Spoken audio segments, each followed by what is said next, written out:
we know that every time that we have a big idea about where the future is going to be, we need to be mindful of how do we meet people where they are today and incrementally bring them to the promised land. Welcome to Spotlight On, a podcast about how companies are built from the people doing the building, one messy, exhilarating decision at a time. Welcome to Spotlight On. I'm Dan Levine, your host, and I'm here with Guillermo Rauch from Vercel. It's great to be here. Okay, so Guillermo, for those who might not be familiar, can you tell us a little bit about Vercel, like how long it's been going, how big it is, and a little bit about what it does? All right, so Vercel builds frameworks and infrastructure for people to ship amazing products on the web. Yeah. From websites to AI agents to the next big thing on the internet. I don't want you to pick your favorite customer, but what's an example website that everyone here has used? Well, we're just talking about Chick-fil-A. Chick-fil-A runs the operational logistic backend for 4,000 stores in the US on Vercel. Yeah. So it's big companies, but it's also startups. Yeah. Like the next big AI agent that might hit on the market. Very cool. Very cool. Okay, and then how long have you guys been doing it for? About 9 years now, since the first line of code was written till today. Sure. And then I think Vercelians, right, is the term for employees? Yeah. How many Vercelians do we have these days? 650. Wow. So I think nearly 700 now. Yeah. It's growing fast. And do you know everyone's name? Yeah. What? I probably do. No way. Yeah. Incredible. We hosted our big offsite this year in person for the first time. Everybody in one place in Monterey. Yeah. And right before, someone built with our AI agent V0. Sure. Someone vibe-coded an app so that we would match faces to names. Oh, the directory, yeah. Yeah, so it was a fun game. It just maybe took like 10 prompts, and I knew all of them. So I had a perfect score. That was incredible. That's very cool. Well, thank you so much for joining us. I want to start kind of at the beginning. You have this incredibly inspiring story from growing up and getting started, and it really is stranger than fiction to me. So first, very briefly, where are you from, and when did you first interact with computers? I'm from Argentina. Yeah. Where in Argentina? So most people know about Buenos Aires because of the city of Buenos Aires, but I grew up in the province of Buenos Aires, which is the outskirts of the city. Sure. And it was kind of hard to come by computers, internet infrastructure, but my dad was like a huge nerd for software, and he kind of foresaw the big wave of software that was coming. So we got a computer when it was about 7 years old. And what year is this? This is 1997. 1997. You're 7 years old. Yeah. And so, like, what is even, I mean, do you have, like, Netscape? Is that, like, the internet not yet a thing in Argentina? No, this was offline. Yeah. So Windows 95, the best way to get software was CDs and floppy disks, like super early days. Did you guys have Minesweeper?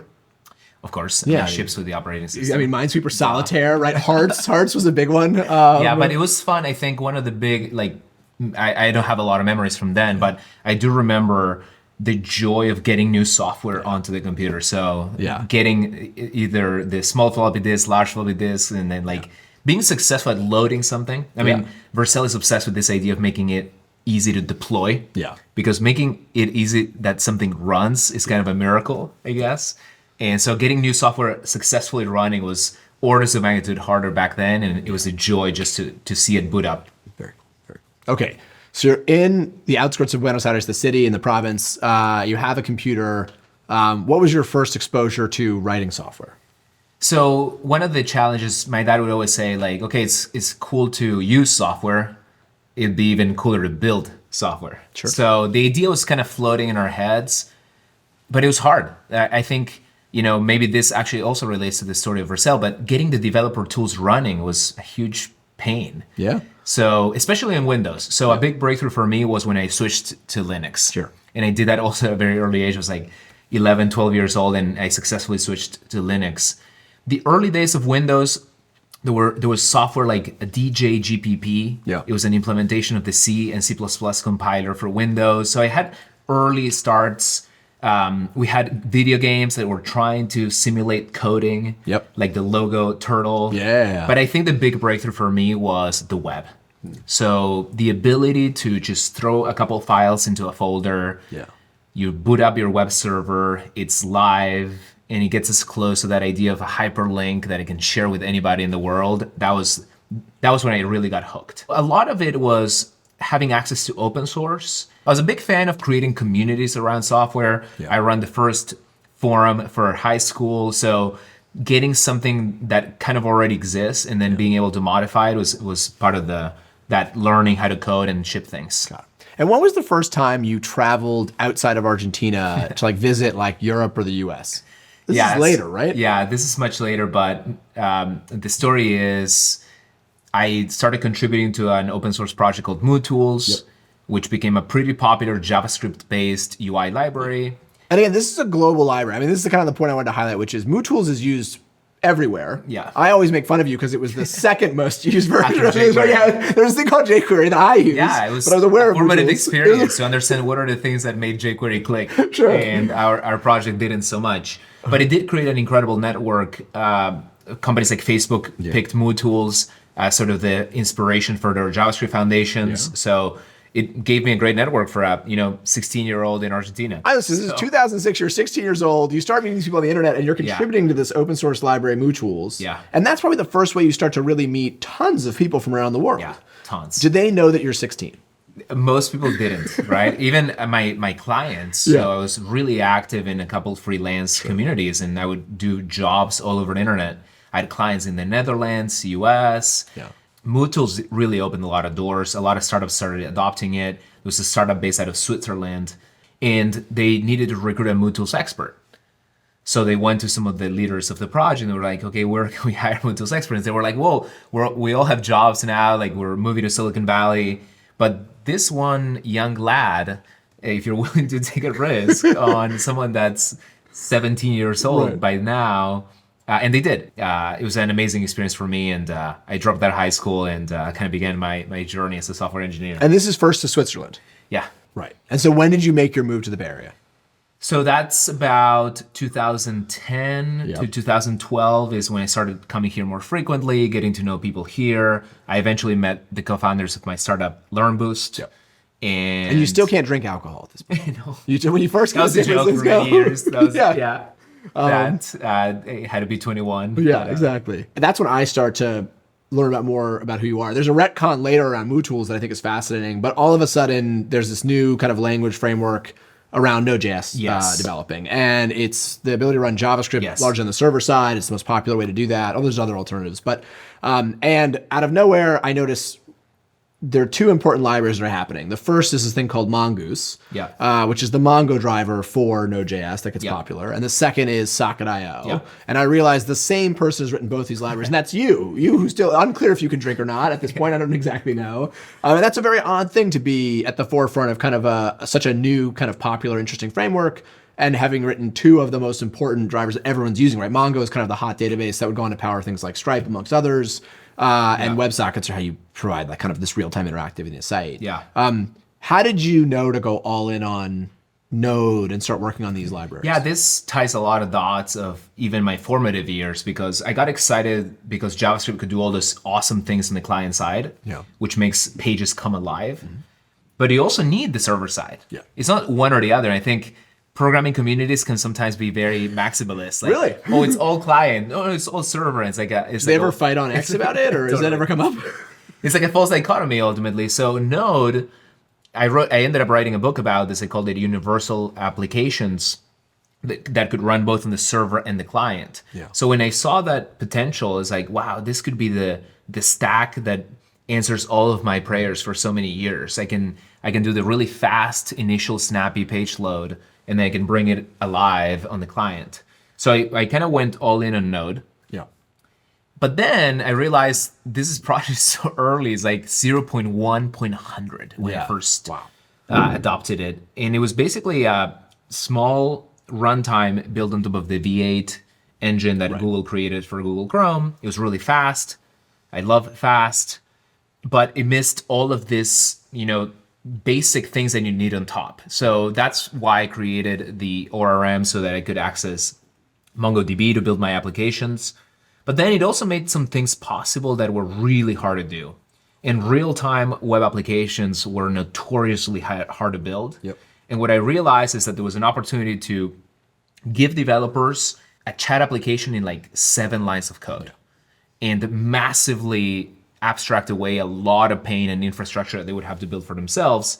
So that was kind of like my big breakthrough, is that not only did I kind of like fill a missing gap in the market, but I brought something new and I empower developers to create things in a very simple way. Okay, so Learn Boost happens and eventually gets acquired by Automatic, the makers of WordPress. And then what? You sold this company, it's what year is it now? Yeah, so the company was an edtech company, Yeah. but I was building all of this open source, awesome software. And it was interesting to WordPress because they had that, they were coming from that world of like server-side only, PHP, and they realized, hey, like we're gonna need to incorporate a lot more of this like client-side richness and interactivity to our products. But when I was there, what I realized is that in order to innovate, you need really awesome deployment infrastructure. Sure. If you have an idea, you should be able to just convert it into URL as soon as possible. Yeah. And WordPress has become extremely good at hosting and scaling WordPress.com, Sure. which was a platform that was hosting like millions and millions of websites. But if you needed to deviate from, and this kind of became a pattern across so many companies, right? Like you become very good at hosting the thing that made you successful and popular, but the incremental additions to your platform become really hard, especially in this world of maybe things will move more from like PHP to JavaScript. So the idea kind of, I'm mentioning it now, it seems so obvious in retrospect. I didn't have it so crystallized at the time, but I realized, okay, I'm gonna leave, I'm gonna start a company. I know that just like WordPress, I want to start with open source foundations. And I had all of these exciting ideas around real time, making things really fast, the future of web applications. But when I sat down to actually create the website, the company was called Zeit at the time. That's when like the light bulb went off. Yeah. Because just creating the website and bringing it online, deploying it was terrifyingly difficult. Yeah. Weeks of work to bring the state of the art online. Of course, you could create a website with Squarespace and it's like 3 clicks. Yeah. But if you wanted to create something that had continuous deployment, CI, CD, all of the best practices of the web, production level readiness and performance optimizations, and it could become a platform for future innovations, that was extremely difficult. So Kubernetes and React were sort of the state of the art at the time. Everyone knew that Google and Facebook had open sourced these gems. Yeah.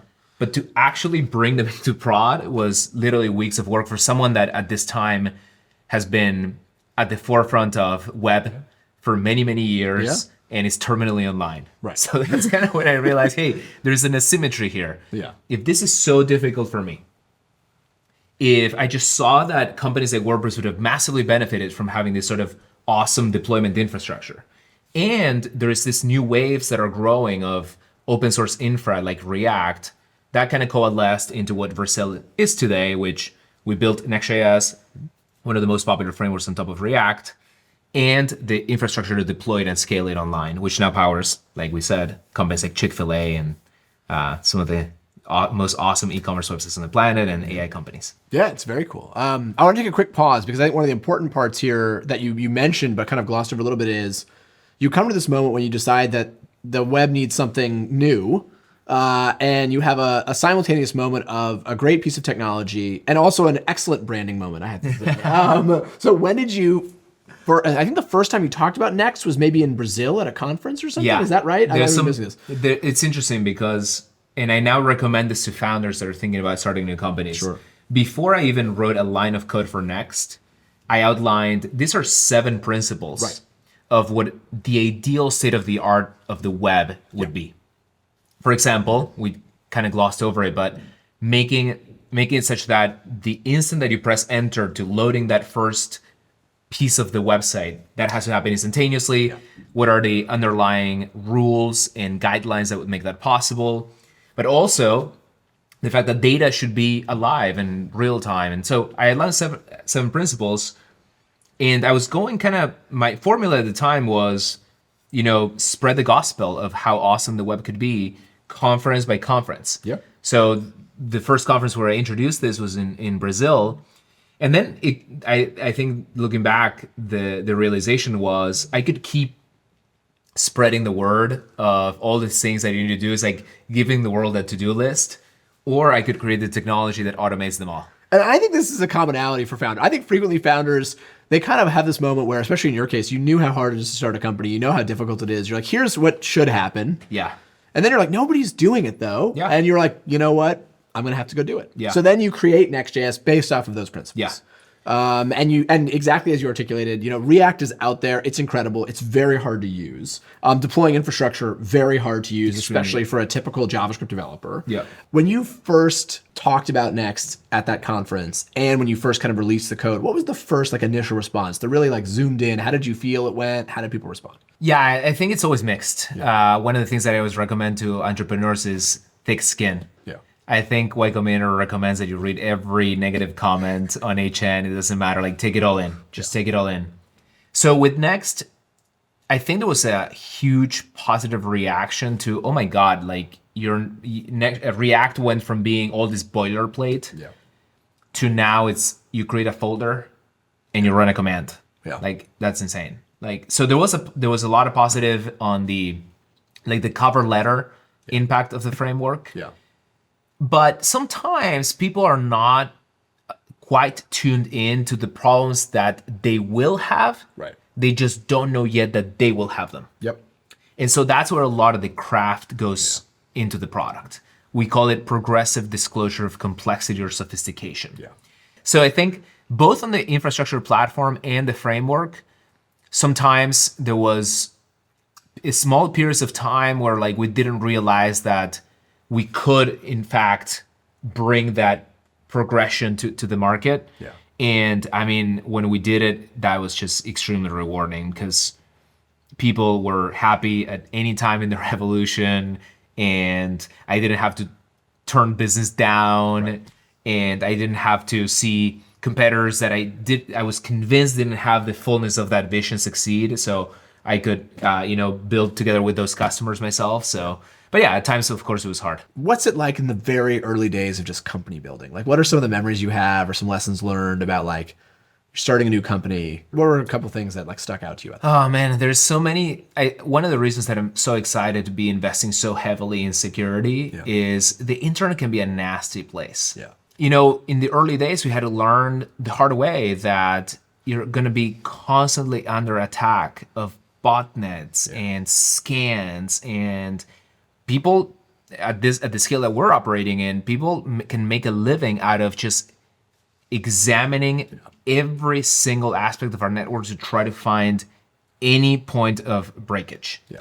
So having embraced that, it's a huge relief that we can now protect and secure so many workloads at scale. We improve something in the platform and we're immediately impacting millions of customers. Yeah. 750 million deployments that have been protected by Vercel. Anyways, I think the best mix is to have an optimism about how things will play out. You can't get everything perfect right out of the gate, but also opening services, infrastructure services up to the internet can be a wild environment to be in. So you launched Next.js in 2015, 2016? 2016, late 2016. So Next.js gets launched in 2016. You have Zeit, the company, as it's previously named, which has now become Vercel. And even then, though, one of the things that I find fascinating, and I think is a great lesson for people, is initially the company is focused on these two things, but they're not necessarily perfectly aligned, which is Next.js is happening. It's incredible. And you guys started out doing Docker hosting, and it's going okay early on. People like the concept. Next.js is doing phenomenally well, but it's early days. Yeah, it's I had two independent, overly excited groups of people. The ones that wanted simplified deployment, and the ones that wanted simplified React and simplified web application building. But really the magic happened once these things were aligned, which a lot of it was realizing by building. So we were customer zero of the framework. We were building things with the framework. Right. I wanted to have the most optimal way of shipping them. And over time, these things kind of coalesced together. Yeah. But it was, in a way, somewhat accidental. There was the desire to solve our own pain points that then became part of the productization and became in service of our mission, which was, let's make the web platform the best that it can be. Yeah, well, I always think one of the things that you're so good at is it's hard to find somebody who better predicts the future of kind of JavaScript and web technology. Right, so you live in this world always 5 years in the future, which is an extremely rare characteristic. And then the kind of the more almost in some ways pedestrian thing is what's happening right now, though. And I just remember this because you're kind of this is so clearly how it's going to be. This is literally what's next. And then there's this process of take what you know, how the world will be, and find a way to kind of really contort it to where it's going to bridge go. the Like, gap. actually be part of it. I do think that's a huge observation, because I did struggle in the beginning to how to deliver the vision incrementally. Right. Meet It's the really market hard. where it is. The market at the time was very much into static. Yes, I websites. remember. Yeah, I remember this. This really is the wound that you're, I think, picking on, which was I was so fixated on the web at its best, coming from the principles I had outlined, was highly dynamic. Right.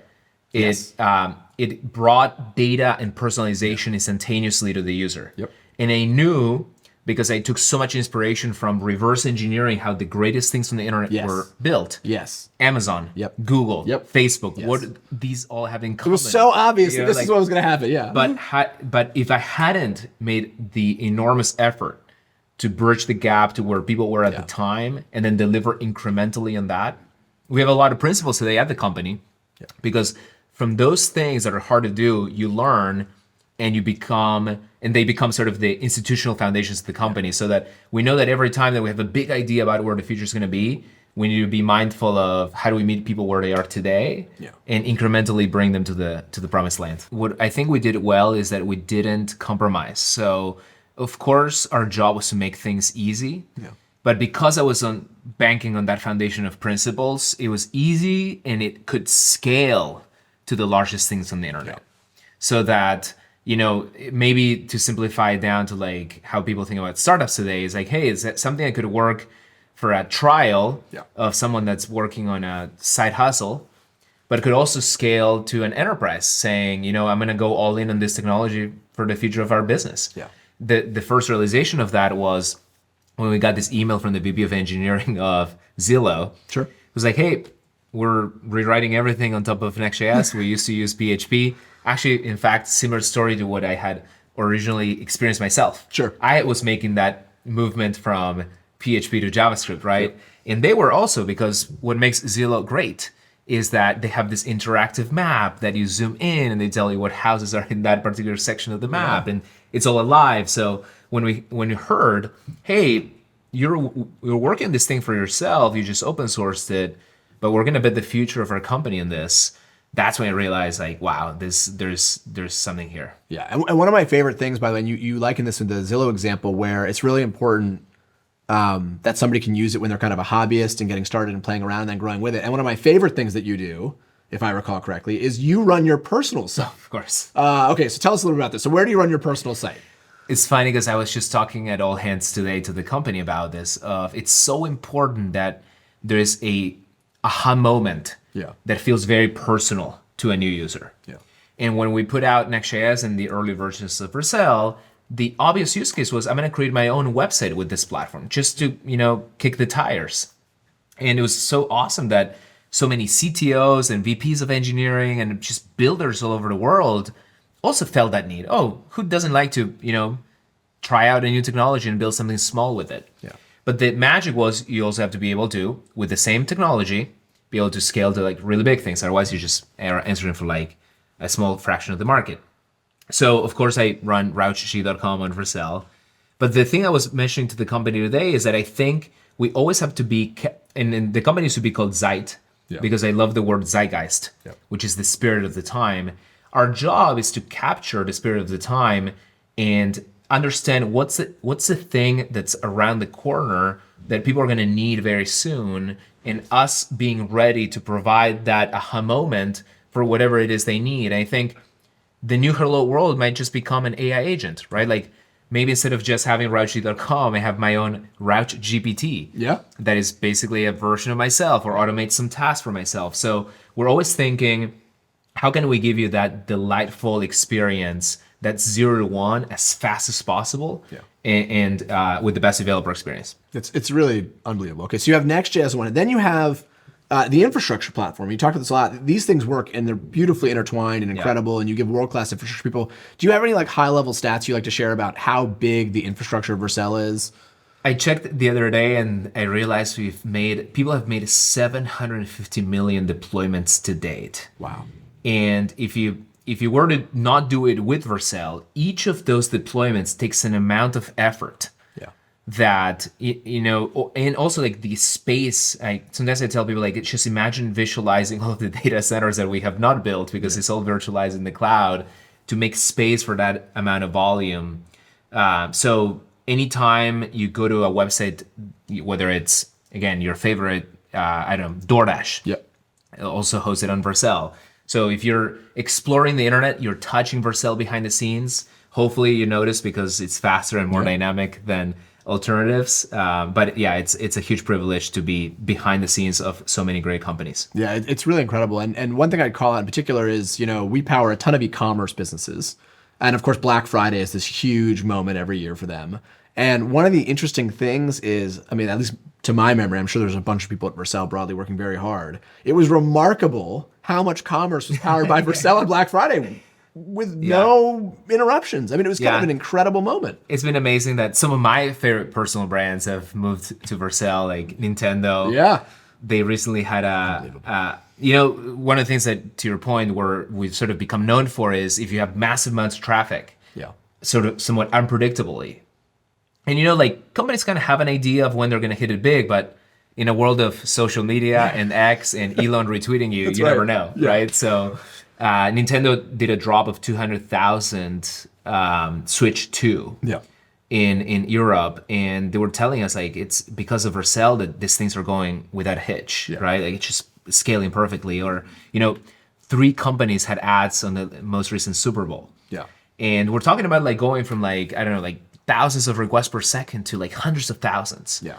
A scaling effort that done manually would have taken entire teams of people like doing load tests and like greasing the gears behind the scenes and just preparing for these big things that Vercel kind of makes almost like mundane. Yeah. So there's a huge amount of pride in the amazing effort that the infrastructure team has put into this magic of, you could have no traffic, no users, or all of the users in the same platform. For sure. And you're dogfooding it every day. And I hear from your team that they get feedback from you on the regular about the product using Vercel. And I think that's super critical.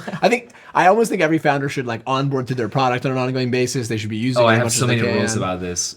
So these days I actually vibe code a lot with V0. V0, as the name implies, allows you to go from your first version of your product with just a few English prompts. Think of it as like ChatGPT, but for creating applications, full stack applications. And this is, for me, amplified the amount of stuff that I can try by an order of magnitude. Because I can just go to V0 and all of the things that I know how to do, it can just do better and faster. So, of course, I know Next.js. Right. But I don't remember every single little API all the time. I would have to go and check the documentation and whatever. So I can just go to V0 and say, like, build me an e-commerce website. I can go to V0 and say, build me a subscription service. I can go to V0 and say, maybe actually let's experiment with a new type of onboarding flow. Maybe I have an idea on how to iron out some friction in the product that I want to communicate to my team with high fidelity. And so any idea that I have is I challenge myself, instead of just lazily, quote unquote, writing them down, could I instead ship something? Yeah. I give a lot of demos to people. I might walk up to you and be like, hey, like, look at this thing we built. And I notice a few things are off in that process. So demos over memos is another one of my principles. Well, and this is one of the things that I love most about you, but also you're incredibly good at giving detailed feedback. I don't think there's somebody I hear more. The number of people who you slide into their DMs on X or you message them and then they ping me and go, I feel so special, Guillermo, ping me. And I go, you are very special. It's wonderful. But I'm also like, he does ping lots of people. And you should feel special and also like, don't hate me because I go straight into that's right. Because you care and like you give useful feedback. I always thought there's a big thing in software between people who say there's something wrong and they're not trying to be helpful, they're not interactive, and then people who provide like a good bug report or a good like thoughtful thing and are trying to be helpful. And I think going back to like my hello world of an agent is I have all of these the accumulation of all these little best practices that I've picked up over the years that are easy to miss. And I'm thinking to myself, like, how can I automate myself? But in the meantime, I just have to tell you, I have to record the video myself, the GIF, point out the missing frame, the skipped frame, the slow motion camera recording of your animation that is glitchy. So there's that category. And then there is the, perspective of like, will people really get this? Like when you're in the weeds of your creation, you're so obsessed with the problem space. I was actually giving feedback to one of our engineers today, like, and it's somewhat provocative. Like, do you think people will get this? Yeah. Like, do you think if you just see this for the first time, like, is it clear what this even is? Yeah. So there's that other category and like everything in between. It's really, really important. One of the things that I think you guys do really well, which is very hard, and so I think it'd be a good lesson for people watching, is, and it's always hard to be perfect at this, but I think better than most companies of your size and scale, you guys do a bunch of different things. So we talked about Next.js. We talked about Vercel infrastructure. You guys also employ the team behind Svelte, and they're doing wonderful work, and people love Svelte. I think it's always like one of the most popular, beloved. Yeah, in JavaScript fact, frameworks. one of the most exciting moments for Svelte is it now powers Logitech. Incredible. Going back to like powering like really big companies, and it's had a transformative effect on both their happiness as developers and conversion rates for the business. Yeah, it's unbelievable. That's incredible. And then V0 is great and doing very well. You have TurboPack on the open source side. You have the AI SDK, which I love. So we'll dig on maybe the AI SDK in a second. But first, like, it's really hard to do one thing well in startup land. It's virtually impossible to do two. How do you think about and balance like doing different things, which is always hard, and like when do we do another thing, when don't we? How do we hold people accountable? How do we make sure we're trying to build the best thing? Yeah, so one of the things that I always think about is we have to have a strong foundation to build on. So nothing matters more than the foundations. Yeah. If there's a crack on the foundation, you can keep adding things, it's going to exacerbate the problem. Yeah. So I outline the priorities for the company in 3 buckets, and one of that is foundations. Yeah. And foundations is developer experience, the fastest deployments in the world, truly for projects at any scale. I just have so much love and respect for that. Yeah. I love great infrastructure. Yeah. So that's sort of become, and with that also comes the responsibility over amazing uptime, availability, like the celebrating that our customers are getting so big, or like I said, they're in front of hundreds of millions of people, and our infrastructure doesn't break a sweat.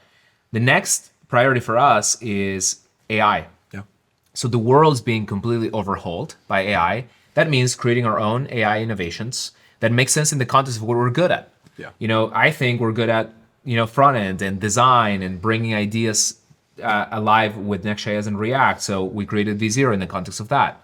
So the things where we've expanded into new horizons needed to have extreme buy-in from first principles about things that we're excited about, things that our community is excited about, and things that we think we can make meaningful contributions to. But the other thing I mentioned earlier was we like to dog food a lot. Yep. If we're building V0, there's probably something that we're doing that the world can benefit from. Right. This is why we open source Next.js. So you can think of the AI SDK as open sourcing the foundations of V0 so that anybody in the world can create their own agents, their own website builders, whatever it is. We know that it's going to involve AI. And so that's something where we felt, okay, we know how to do this well. Yeah. We know how to create good developer experiences, and we know that this is essential to the future of the web. So it makes sense to invest. And then really quickly though, take a second. Tell people what the AI SDK is. I just want to make sure the audience knows. Yeah, think of it as the Next.js of AI, right? It's a framework that allows you to connect to models. It doesn't lock you into a specific model, which I think is going to be very important for the future. Yeah. It can be open models, it can be OpenAI, it can be Anthropic, and it gives developers a great experience. So the key unlock is that in order to ship with AI, you don't have to be a machine learning PhD that has used Python their entire life. Quite the opposite. There's a huge amount of upside for application developers that know React or Next really well to incorporate AI into their products or create new ones from what I would call like first AI principles. Sure. But again, it makes sense in the context of what we do. And so I think that's what's allowing us to like make these investments in parallel. Yeah. They make sense to our audience. They make sense to our teams. They're high quality products. And then, like I said, the third bucket is security, because I think a lot of people are rightfully concerned about, bots online, scraping, whether, You're protecting your content from AIs that you might not want on your site, the visibility of your traffic, what it's going to look like in the future to serve agents that are basically operating on behalf of people. Yep. And so security is also very much tied into AI, but it's in the service of helping our customers to scale and make sense of how their infrastructure is being used, and ultimately delivering the best products online. So one of the really cool things about Vercel now, we've talked a lot about the scale, which is this huge advantage. You grew up in the suburbs of Buenos Aires in Argentina, which is incredible. And now you have impact globally with tons of customers everywhere. Maybe pick a few of your favorite, really large scale, fun stories of big companies using you in transformational ways, and maybe some of the fun ways that they use you guys. I think the innovators using us, the companies that I highly respect, as an example, Stripe. Yeah. In the early days when I would pitch Vercel, I would say it's like Stripe for deployment. Yeah. I want to make it really easy for developers, just like they did for financial infrastructure, for developers to build and ship to the web. And so knowing that we host now Stripe.dev, their developer infrastructure online is extremely rewarding. Notion is another company I highly respect because it just massively grew. So hosting their workloads, OpenAI.com, which is now one of the largest websites on the internet. Yeah. The other one that's been super rewarding too is when we conceived the V0, it was very much like the early days of a new company. It's like, okay, how does an entrepreneur, someone with an idea, go from 0 to 1, vibecoding? And recently, a Fortune 10 just became the biggest customer of V0 ever. So to see it now succeed in the enterprise is really exciting because I think AI for creating products obviously has product market fit for people that are terminally online. Right. Maybe freelancers that want to make their work more efficient, maybe entrepreneurs that are in the early stages of coming up with new products. But seeing companies at massive scale in highly regulated environments also get excited about V0 is highly rewarding. You've done a great job. Are there any thoughts you would want to share with founders thinking about building their next company, building an open source company, building a great brand with beautiful design, growing a mustache?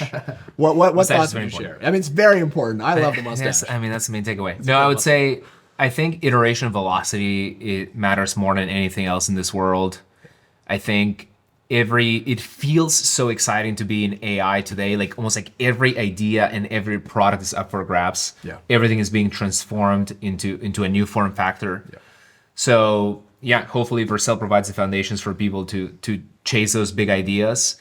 And I would my parting piece of advice would be like, don't take anything for granted. Like I feel like every piece of software, everything out there today is ripe for disruption. Yeah. And you just have to go after it. And do it building with Vercel. Of course. Guillermo, thank you so much for joining us on Spotlight On. And we really appreciate it. Thank you.